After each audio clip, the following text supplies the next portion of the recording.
What's up, CBS crew? It's your boy Steph, back with another reaction. This time we have Mr. Creepypasta. Someone keeps making snowmen around my house. Creepypasta Storytime, uploaded December 7th, 2019. Now, it's been a hot minute since I listened to some Mr. Creepypasta, so I'm definitely going to enjoy this, especially with, the winter time basically being here already. I felt that, this type of creepypasta involving snowmen would be appropriate.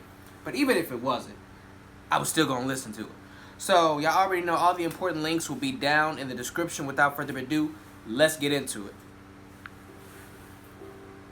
It's the dead of winter, and here in rural Minnesota, the weather's been pretty much what you'd expect. Had to take the hat off. I'm not too worried about that, though. I lived up there long enough to know how to properly prepare for the season.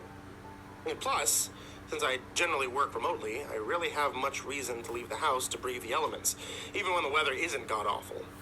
As such, I'm expecting a rather uneventful few months, bundled up on my couch with my laptop and a steady supply of hot cocoa. The only downside being that I live out here by myself, though I've never been the type to be bothered too much by the solitude. Right. However, it would seem I'm not as alone out here as I thought I was.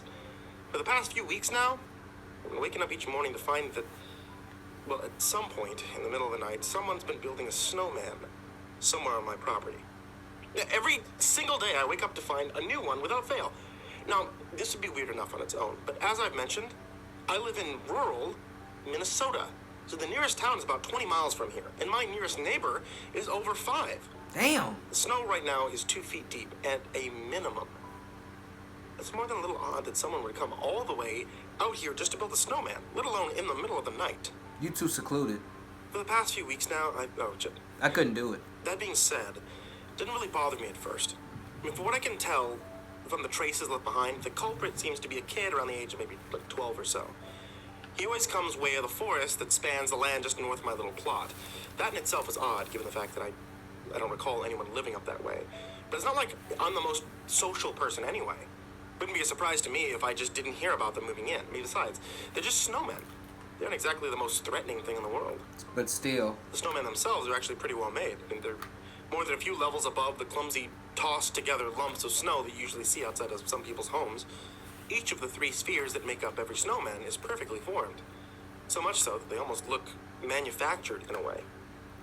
The kid didn't spare any expense on the decorations either. See, each snowman has been outfitted with the works. Several bits of clothing, scarves, mittens, hats, sturdy branches for limbs, and carefully crafted facial features made of stones and other bits, like they retrieved from around the forest.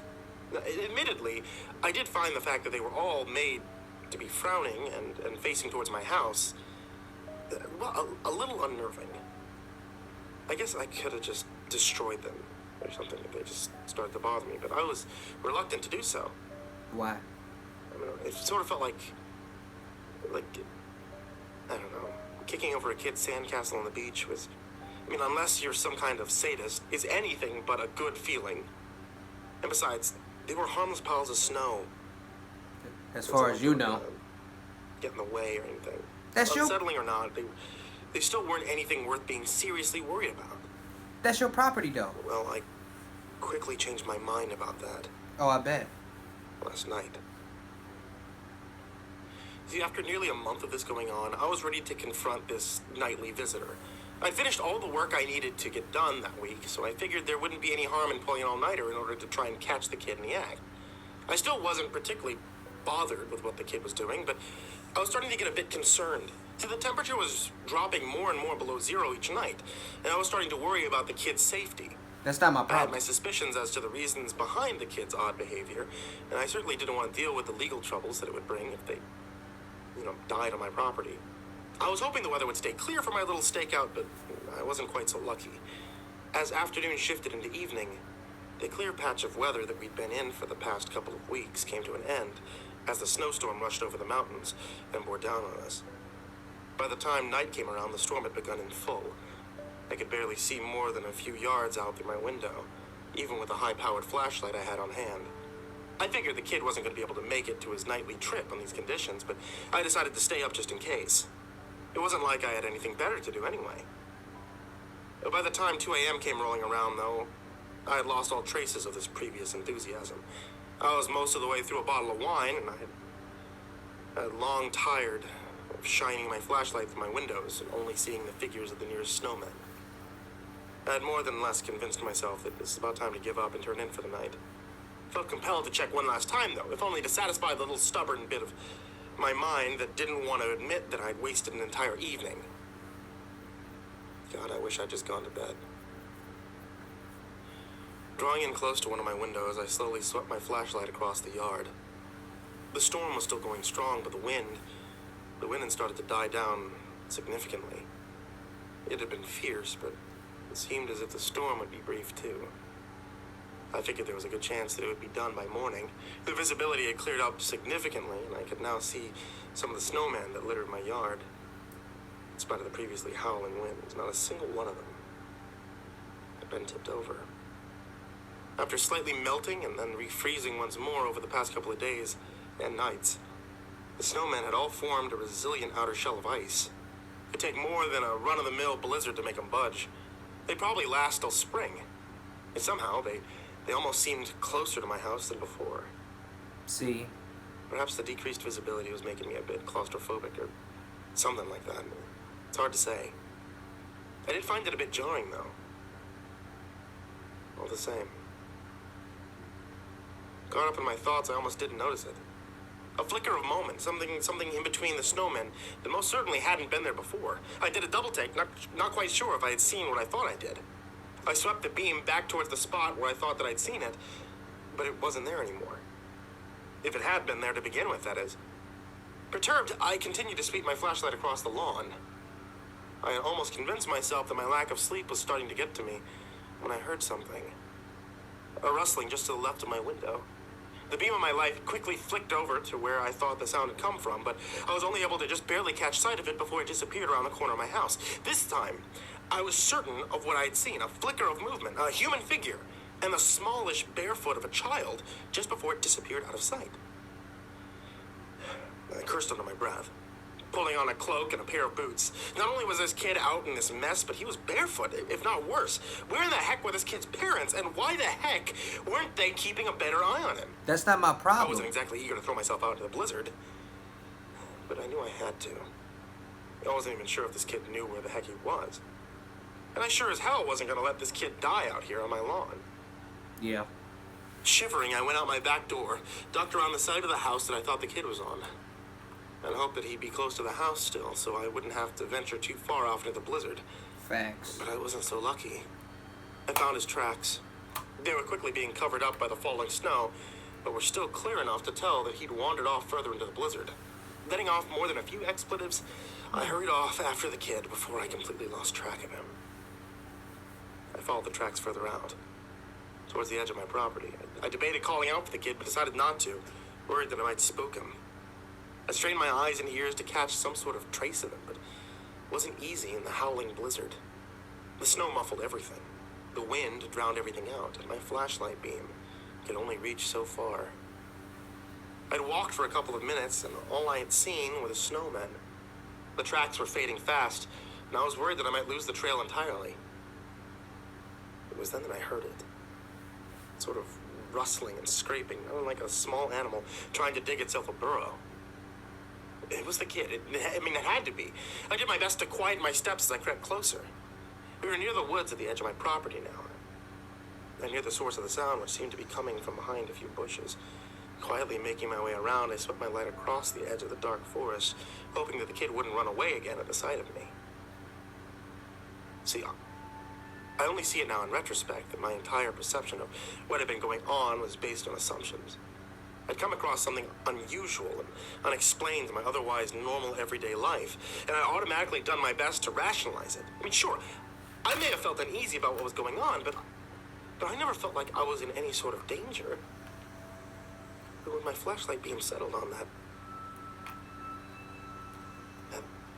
thing, hunched over in the snow, I quickly realized that I've been taking things far too lightly.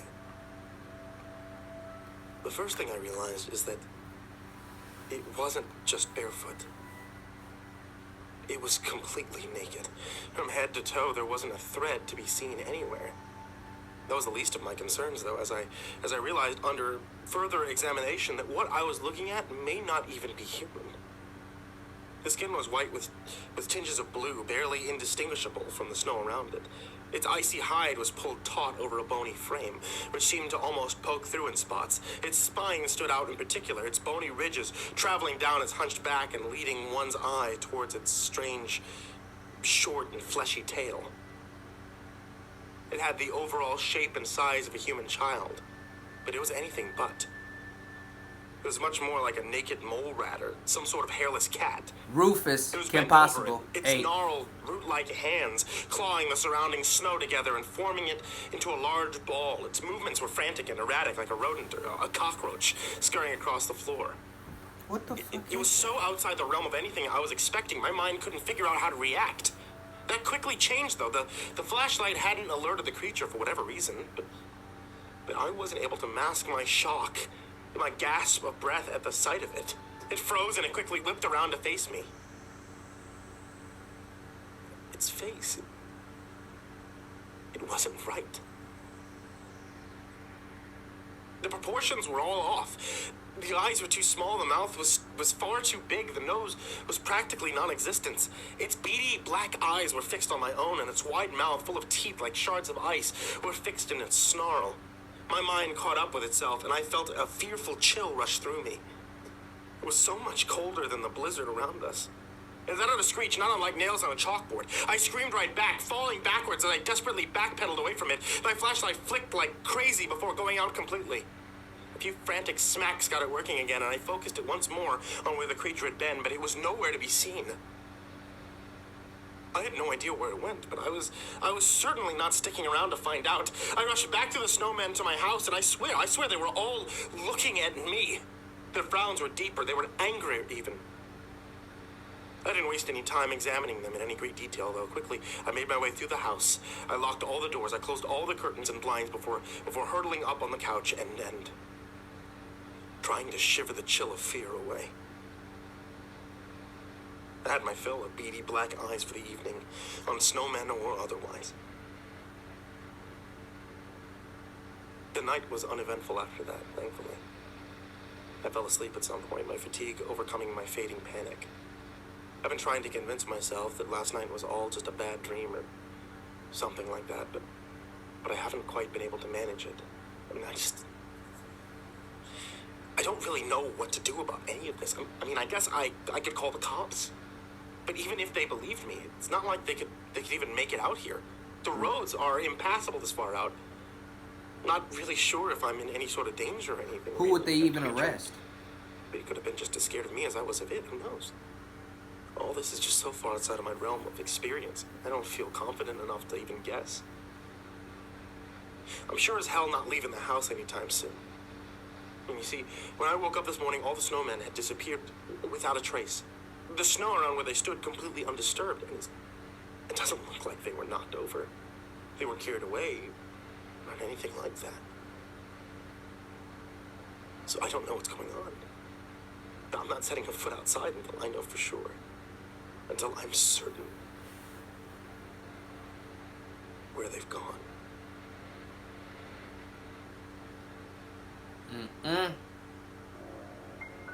Hey there, kids, and happy holidays. It's me, Mr. Creepypasta. And I just wanted to tell you guys thank you for watching tonight's video. If you enjoy watching videos here on YouTube, then you should check out the Mr. Creepypasta Storytime podcast, which is available on Spotify and on iTunes and on Google Play and everywhere like that. If you enjoy listening to Mr. Creepypasta's Storytime podcast, you'll enjoy watching it on YouTube because it's the same show. You guys are both hearing the exact same thing at the exact same time. Also, thank you guys for supporting me on Patreon or on Popbase. You guys who are the top supporters on Patreon especially, thank you so much. Like Joey Gilbert, Jordan Alexander Sanchez, Wayne Milstead, Champinski, Ken Lando Higuchi, Brianna Ventine Jensen, Stephen Van Huss, Tristan Pelton, G Weevil 3, Diana Kraus, Asia, the Red Oak Shield Virus, Sandy Barney, Nico Kyle, Caleb Dougal, Daniel Paulson, Dante Rao, Last Blade Song, The Ginger Bros, Don Mealmeister, Eliminator 86, Nubsky, Finley E. Hopkins, Steampunk Sinner, Rafael Rodriguez, Optimistic Avocado, and Dr. Strawberry. Everyone there, as well as in the description down below. Thank you guys so much. If you'd like to also follow me on Popbase, so you can get a couple of different updates here and there and play games along with me, then you can do so on your phone. It's on Android and on Apple. And if you guys are looking for something like a hot beverage, the such skeleton, as, say, though? a tea for the cold winter months, then my wife is still selling teas over at etsy.com/shop/ivorymonocletea, including a Mr. Creepypasta tee that has me on it, dabbing. Don't actually, if you do order that tee, request that sticker, because we made it, but she didn't want me to put it on the tee because she said it wasn't professional. I think it's whatever. Check back throughout the entirety of the holiday season for more horror stories every single day. Forever. Sweet dreams, kids.